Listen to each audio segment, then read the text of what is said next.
ఏడ్చినప్పుడు ఓదార్చువారు లేరు, తొట్టిల్లి నడిచినప్పుడు ఆదుకొన్నవారు లేరు, బిగ్గరగా ఏడ్చినప్పుడు కన్నీరు తుడిచి కృపా,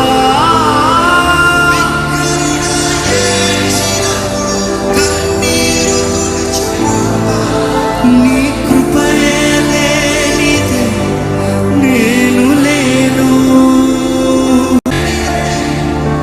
నేనేమవుదునయ్యా యేసయ్యా.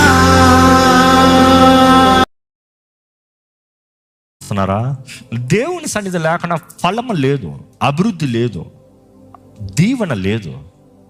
కానీ అదే సమయంలో దేవుని సన్నిధి ఉన్నప్పుడు taking it for granted and abusing it, it's very dangerous.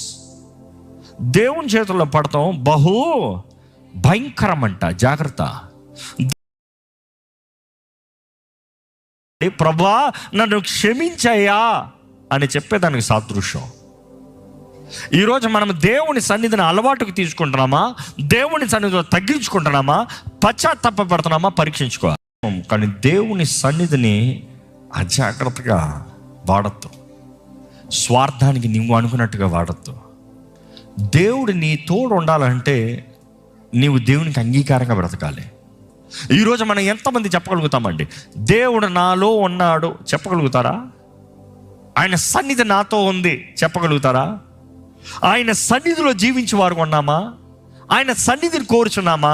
లేకపోతే స్వార్థానికి మాత్రం ప్రభువా నాకు ఏదైనా ఇచ్చే నేను వెళ్ళిపోతాను అన్నట్టు వస్తున్నామా? ఎంతమంది నిజంగా దేవుని సన్నిధిని వెతుకుతున్నారు? తలలో ఉంచండి, ప్రార్థన చేద్దాం.